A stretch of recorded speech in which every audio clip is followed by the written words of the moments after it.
Australia's coastline holds this dark, really rich history. We're talking about a graveyard for over 8,000 ships. 8,000, yeah. It's staggering. And many carrying fortunes, gold, silver, secrets, all lost beneath the waves. Mm-hmm.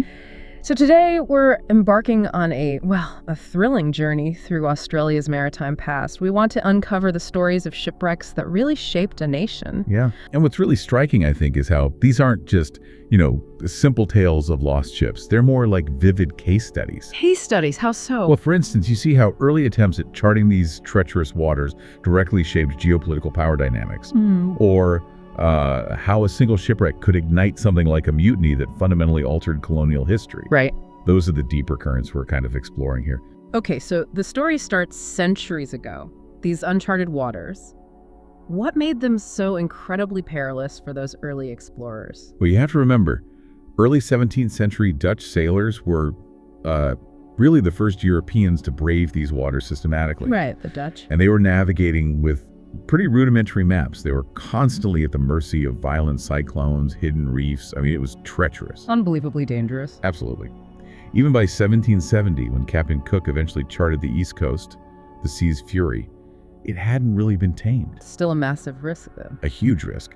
These were voyages where countless vessels, laden with gold, silver, dreams of new trade routes, they just vanished, sank into the depths, many without a trace, for centuries. It sounds like just a constant battle against the forces of nature. It really was. And it wasn't just the early days, was it? I mean, even much later, there's one event that stands out for its sheer devastating power. This part is really something. Indeed. And more broadly, this demonstrates that even as technology advanced, the ocean's power often remained supreme. You're probably thinking of 1899. That's the one, the cyclone. Yes, a monstrous cyclone just tore through the coast. It caused, estimates are up to 70 ships were lost. 70 in one storm. In one event. And this included the Channel Rock lightship. Now, this wasn't just another vessel. It was a crucial, fixed navigational aid.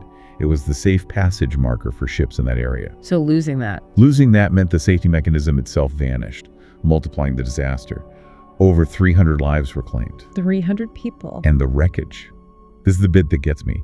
It was scattered far inland by tidal surges. Far inland, wow. Yeah, a vivid, almost surreal testament to the sea's reach. Just incredible power. That's an unimaginable tragedy. It really highlights the sheer raw power of the ocean, and it really underscores just how well the sea guards its secrets, doesn't it? Certainly does. So, for those explorers, treasure hunters, drawn to these rumors of lost fortunes, what are the biggest hurdles? What are the most formidable challenges they face trying to unlock these secrets? And that sense of the ocean guarding its secrets is very real when you consider the practical realities of these deep dives. Wait, that's not like in the movies. Not at all. It's far more than just locating a wreck. You've got poor visibility often, heavy coral growth covering everything, artifacts so faded they're barely discernible. Each dive is an immense physical and technical challenge. Okay. And then, beyond all the physical difficulties, there are strict laws. For treasures over 75 years old, they demand they be returned to national heritage. Ah, so you can't just find it and keep it. Exactly. It's not finders keepers. This adds a whole complex legal and, frankly, ethical layer to the hunt for these pieces of history. Right. Yet, despite all these hurdles, the ocean has yielded some extraordinary finds. Oh, absolutely. Can you tell us about some of the most compelling discoveries? And maybe some of those lingering mysteries that still keep people searching? Sure. I mean, the ocean has given us some incredible stuff. Rare 19th century coins, artifacts tied to historic battles, things that really connect back. Okay. But one of Australia's greatest discoveries, arguably, was the wreck of the Pandora. The Pandora? That name rings a bell. It should. A British naval ship that sank while chasing the infamous bounty mutineers. That Pandora. Okay, wow. Yeah. Its discovery was critical. Not only did it confirm the fate of the mutineers they'd captured, but it also offered this unprecedented look into British naval life, disciplinary practices of the late 18th century, especially so far from home. That's incredible. Yeah. So not just finding a wreck, but one tied to such a famous historical event. What specifically about the Pandora discovery illuminated those naval practices you mentioned? Well, it was things like the way the ship was organized internally, the types of restraints they found for the mutineers, even personal effects of the crew. All of it gave archaeologists a direct window into the, frankly, harsh realities of naval law and life at sea during that pretty turbulent period. Right. It showed the desperate measures taken to maintain order across these vast distances. Fascinating detail. But then, you have the enduring mysteries, like the Madagascar, Madagascar, what's the story there? a ship that just vanished. Disappeared with a staggering fortune. Potentially, maybe $40 million in today's money, in gold. 40 million, wow. And its fate is still unknown. Still unknown. Could it still be out there, waiting? It's the kind of thing that fuels speculation. I bet. And we've also seen other things surface. Spanish coins, gold bullion, even weapons from battles like the Battle of the Nile, which connects these Australian waters to global trade, colonial rivalry. Right, it's all interconnected. Exactly. And you can't talk about significant wrecks without mentioning the Batavia, sunk way back in 1629. Batavia, yes. Heard of that one. That wreck isn't just about treasure, though there was some. It's a chilling lesson in human depravity. Mutiny led to massacre. Survival was just a brutal lottery. A really dark chapter. It's easy to get caught up in the allure of the gold and silver. It is. But you mentioned earlier these stories connect to the cultural fabric of a continent. Can you give us a striking example of how these shipwrecks tell a story far beyond just lost treasure? Yeah, absolutely. Another really compelling aspect is how this maritime history directly intersects with indigenous culture.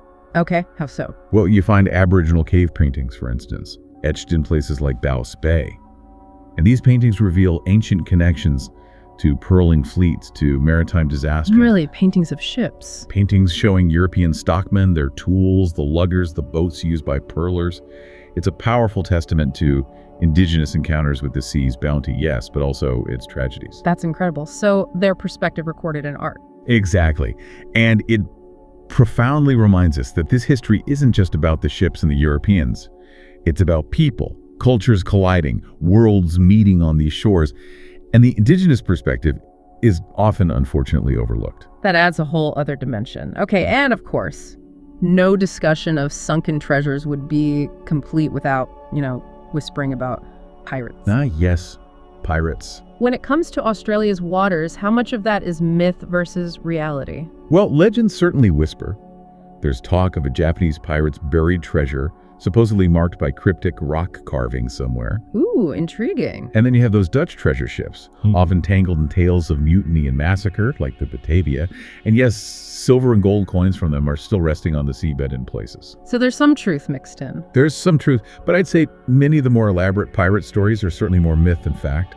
However, that enduring allure, that romance of hidden riches, it definitely keeps explorers diving. Always dreaming of the next big find, the possibility of striking it rich. It's the romanticism of the hunt that drives a lot of the real-world effort, I think. Makes sense.